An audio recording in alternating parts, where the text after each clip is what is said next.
I want to thank all the fans for their patience as everyone has been clamoring for this episode, and finally, it is out to the public. The sit down with the new head coach, the face of women's track and field and cross country here at MSOE, Malachi Allgood. Coach, welcome on. Thank you. Here I am. We'll go a little inside baseball here. We might have already recorded an entire episode that was just too hot for TV, and we had to scrap it. So maybe you'll see the director's cut one day down the line if I become a famous auteur. Yeah.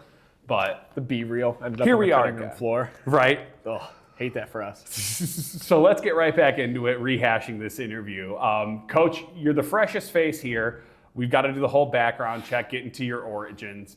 Talk to me about your origins as a track athlete, because I feel like most people come from two camps. You're around it for as long as you can remember, or at some point in high school, your friends told you to come to practice. Yeah. So it was probably a little more the latter than the former. Mm-hmm. I came from a very rural area, and Sure. so there wasn't we didn't do a lot of middle school sports.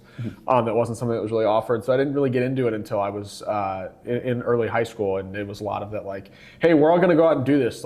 If you want to have friends, come hang out with us too. Yeah. And so I kind of just started doing it, and then I stuck with it. And so I was a sprinter, and then I kind of as the years went on, I started getting into longer and longer stuff. As you can imagine, looking at me, I wasn't a particularly speedy and powerful athlete. Hey. What can I say? And then I kind of transitioned into hurdling and middle distance running as I got further into college, and so I competed for 8 years. And then this will be year number 7 of coaching. So at the year 15 of being involved in the sport in some capacity. But yeah, here I am, dude. We're another school year. It feels like my entire life has been built around the academic calendar since I was 13 years old. It's awesome. That is one thing that it took a little getting used to, especially last year, having the whole summer off. Mm-hmm. Wait, yeah, we have stuff to accomplish, but it's my office friends are yeah, we're prepping for the end of the year and it's December. And I'm dude, I'm in it. What are you talking about right now? Get out of here. It's nice when you've been out of that to get back in it. Obviously, there's pros and cons to everything. Naturally. But that's one thing that you're yeah, it is pretty sweet. It is pretty sweet. So tell me a little bit. I believe when we talked the first time, you had mentioned you went out into the corporate world, wasn't a huge fan of that. Coaching is what drew you back in. Tell me that story and tell me how you came to get back into it after kind of walking away. Yeah, so I bounced around a little bit out of college. I didn't get a degree that immediately commutes into one single kind of field. Like the kids here who are just set. Engineers, getting into engineering fields. The English factory was closed when I graduated. Yeah, shout out to having the foresight on that one. We don't all have that. What are you going to do? Couldn't have done it anyway, but. So I was a debt collector for a little while, and then I worked in a boys' home with DCFS wards of the state. Mm-hmm. I rented apartments for a little while, property management. As you can imagine, not any of those things stuck. Yeah. And so my girlfriend, now wife at the time, was looking for a job herself, which seemed like a very in your early 20s things to do. And she interviewed for a coaching position and turned it down because she needed health insurance. And I was young enough to still be on mom and dad's. And so I was no, you know what? I'll get into it. It seems fun. It's a little bit different from what I've experienced. I'm familiar with it. And so I kind of hopped in on that. And within 9 weeks, I was in charge of the team that I was the assistant coach for because the head coach left. Sure. And so it was very much I use the analogy these days talking to students drinking water from a fire hose. Yep. But it stuck. I love it. I get a chance to do something that I did as a student that kind of held the entire experience together for me. And it's cool to be able to kind of pay it forward in a way.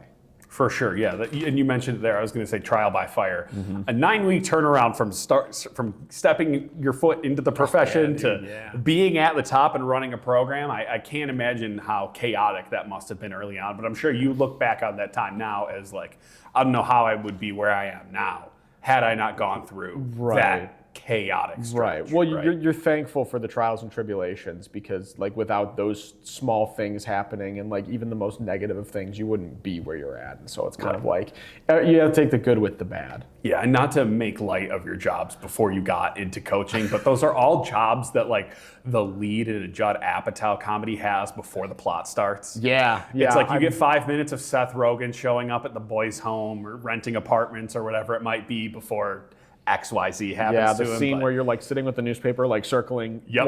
want ads with the red pen, That's- dude. yeah, that that's is- precisely what I was just character building, truthfully. the hit makers of the classifieds, if you will. Naturally. So talk to me a little bit about that first race. You guys went up to St. Norbert's in De Pere, raced a bunch of quality competition. I believe there were some D1s out there as well. So you saw the whole gambit. What were some takeaways for you? Honestly, it was awesome, I think. The first couple of weeks of preseason, we hit them pretty hard just because you needed to. I think it helped set a tone of we want to be hard workers. We're going to be hard workers. I don't think there's really any way to fake fitness, especially. So like we got to make sure we're knocking those boxes down early. But to be able to go against two of the teams that were ahead of us, placement-wise and cross during conference last year in St. Norbert and in Concordia, Wisconsin, was nice to get an early look about what we'll be contending with in about 9.5 weeks.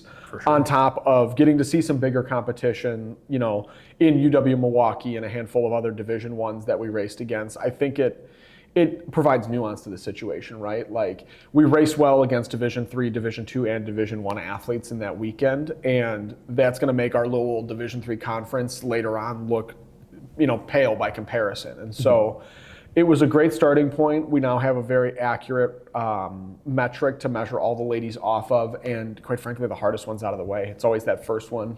Sure. We talked a lot yesterday at practice, and we'll talk a little bit more today at practice about using that as like an inherent motivation, not necessarily just performance-wise in terms of what the result says, but remembering that it's about all 7, and for us, it's about all 10 of the runners. There's no one specific person on the team that I need to be more successful than another. I need them all to be pushing towards a common goal. And truthfully, like being happy and being proud with the efforts that we put in, but never being satisfied. Like we're not satisfied from the point that the gun goes off until the final runner crosses the line. Like we need to make sure that we are always kind of working with a chip on our shoulder, because complacency is the killer. Yep, coaches, you'll say that all the time. I was just about to say it before you said it. First curveball of the day, morning runs or night runs, what's better and why? Morning, because you get the hardest part of your day out of the way. And you Okay. can I've had athletes argue the inverse, like they would rather sleep in a little bit. They're not morning people, they're night owls.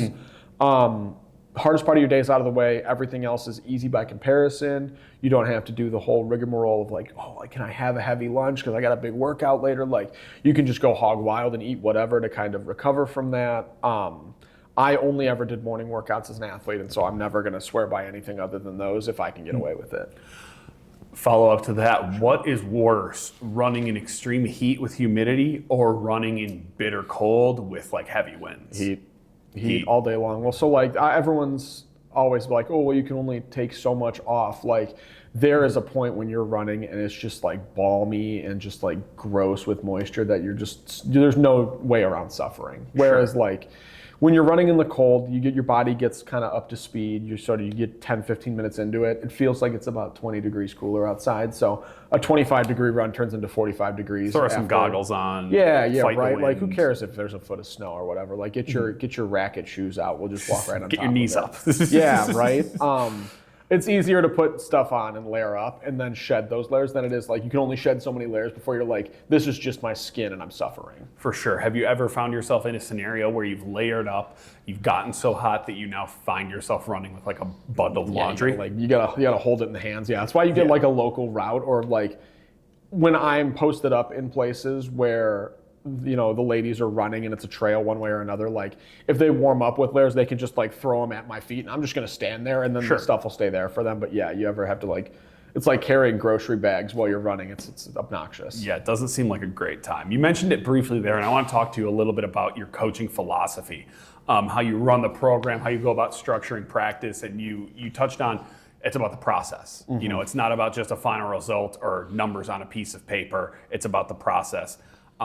How did you come to that being your MO, if you will, and how do you go about implementing that? Yeah, so the big one, I have 6 tenets that I live by, and we'll talk about 2 of them.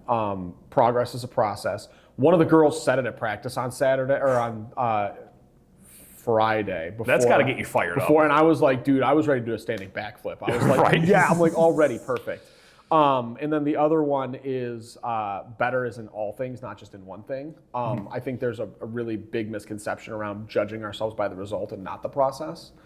But I kind of came upon that from my own coach in that he never promised that I was going to win every medal, we were going to win every race, we were going to win every meet.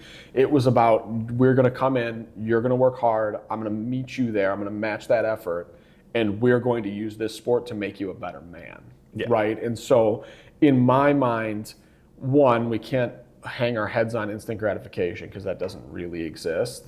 And then two, we can't pretend like we're getting better if we're progressing in one area and then faltering in three others. And so it's all kind of like a balance and kind of like a big jello of needing to make sure that everything is cohesive and pushing in the right direction, because they're not, I'm failing them if they're getting faster and then they're bombing out of classes, you know what I mean? I had a coach that he would always put it as, if you do your part, I do my part, we'll have a chance.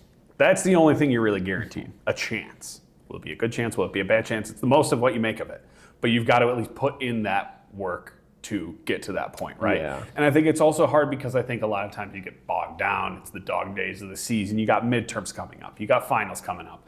One class is really, up your butt right now and it's driving you crazy. Whatever it might be, maybe you've got stuff going on at home.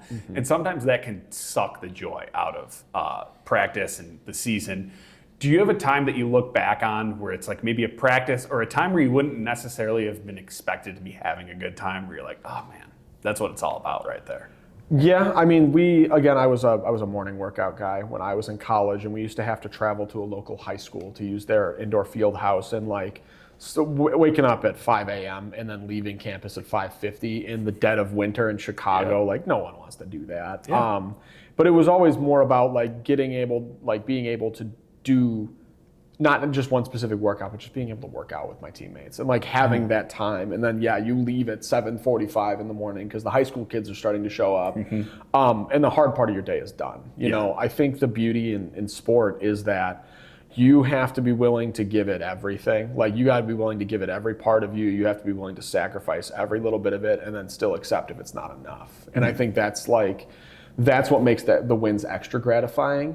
But I think that's what keeps you grounded, man. What a privilege that we get to suffer through this, because some people don't have that opportunity. Some people never made it this far. So for sure, and I think that's when a lot of people say, "Oh, I learned so much stuff from my time as a college athlete." That's what they're referring to. It's not, "Oh, hey, I did great in this workout, and hey, we won this, and then we did."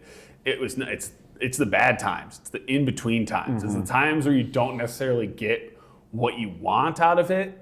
But that's just reality. Yeah, that's just how it goes. I had an older student on my last team that he wants to get into coaching. Right, he wants to be a college coach. He eats, sleeps, and breathes college running, and that's awesome. He would only ever ask me questions about workouts and stuff, and I'm like, dude, you have no idea that you're asking the wrong questions right now. You need to ask me what I think the hardest part of my job is on a day to day, and it has nothing to do with training, right? It's so much about what we learn about ourselves versus what the sport teaches us about itself. Yeah, no, I think there's if you go back, it took me a long time, but there's the secret in sports. People talk about the secret, and I never knew what the secret was, because you need some context and people know and yada, yada, yada. But then I remember, I think it was maybe about The Last Dance. It was something relating to Steve Kerr and Isaiah Thomas. And they were talking about the secret. And the secret is that all sports are about people. It's not about X's and O's. It's not about strategy. At the end of the day, it's about people. The relationships people have, how they interact with each other, and how that will help you accomplish your goal. It sounds like that kid is missing a little bit of the secret. That's okay. Right They're there. young. They got to learn. Right? There are lessons that can be taught. There are lessons that got to be learned. I mean, good, shout out to Coach Alcarius, the greatest Division III running coach to ever walk the face of the earth. He's recently retired, still helps out with North Central. They built an entire nationally recognized program off of running for fun and personal bests. That's the first thing he says every single time they ask, why are you doing this, right? That had to come first, right? Believing in the process had to come first. They were open about having the first week of 6-day practice, 6-day week practices. They lost kids that didn't want to do Saturday long runs with a team. Okay, but we're better without, right? I think there's just all the extra that is built around it matters so much more, and that's where you like that's the zone of real learning. Like you're starting to really like get it, and things are starting to click. For sure. Second curveball: socks with spikes, yay or nay? Yay. Socks without socks is like your shoes smell awful, dude. Like, can you imagine? Like it's 80 degrees outside. It's 40% humidity. It's awful. You probably shouldn't be running, and then you got to run like a 3-mile race in those things. Like, and then your teammates have to ride home in a bus with them too. It's then you get trench foot 3 meets into and you gotta wear like a hazmat suit when you put the damn things on. Like, no, get out of here. Aerosol spray in the locker room. No Dude, newspapers out. It's crazy. Go-to shoe brand. I'm a Nike guy. I'm a Nike purist. I have like a very specific kind of brand loyalty to a lot of ridiculous things. I've personally raced in like Asics spikes. Those stink. I've raced in Under Armour spikes. Not a fan. I think that Nike has just the biggest and widest selection for shoes outside of the regular ones. And then just like they have super shoes, sure, whatever.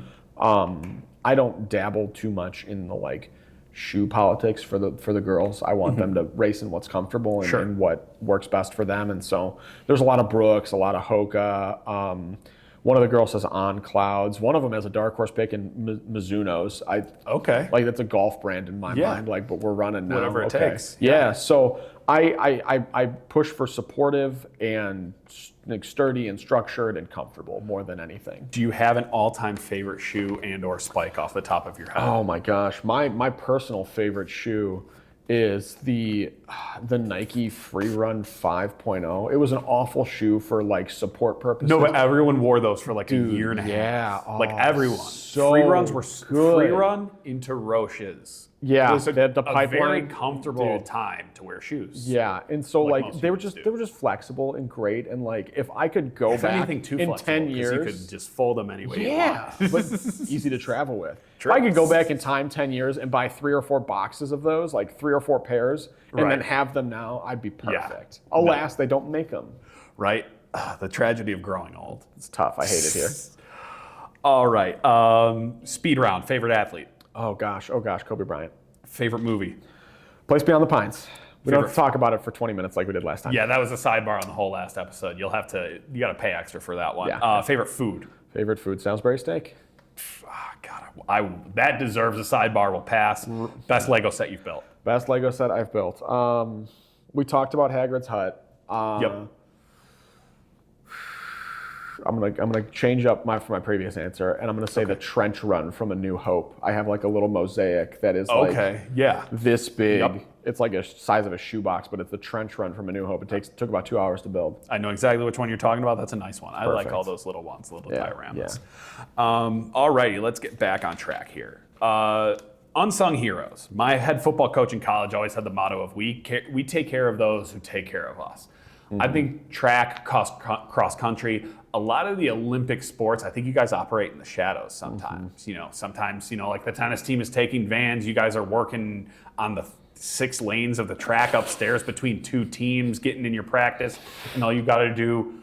Who are the unsung heroes in track and cross country?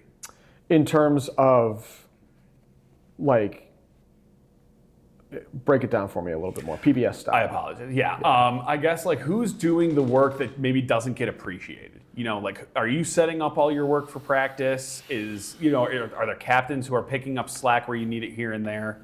This might not be the best question for this sport. I think the unsung heroes are like, to a degree, I'll answer it the same way I answered a previously framed question from you. Is probably the support staff, like you guys that like you and Seth showing love to the team on all the socials and that, and then Claudia and the rest of the trainers, like keeping them upright and moving in the right direction. They make my job incredibly easy.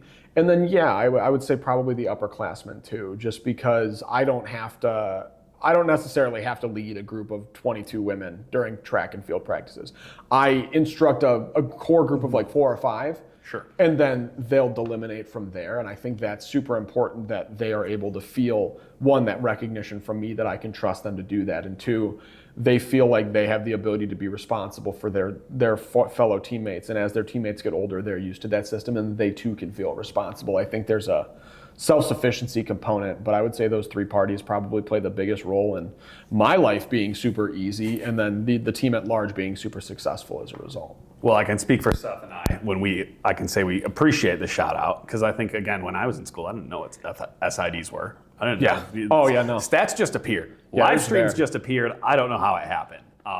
And especially the training staff. Those people put in crazy hours. I mean, they're therapists, they're trainers. They wear so many different hats in this building. So Yeah. shout out to all the trainers. Shout out to them for putting up with me while I was waiting for the laundry to dry the other day, and I was just sitting in there bothering them. Ooh. Yeah. I know for a fact if I was a trainer, that would have driven me nuts to the point where I would have been like, I'm taking a lap around the building or something. No, Like, you gotta- I taught them how to make a paper airplane that flies really far. Ooh. Yeah, I shared my knowledge. Well, everyone watching at home, you'll know what we're doing the second this gets off air. All right, Coach, I'm going to set you up for an alley-oop of a bunch of coach speak. Okay. This season will be successful if we blank. Just one word? No, it could be a phrase. It could be a whole paragraph. Oh, golly, if we don't settle. It'll be successful if we don't settle. I mean, good Lord, never be satisfied. I love that answer, Coach. I want to wish you and the whole team best of luck as you roll on here with the season and your maiden voyage here leading the ship.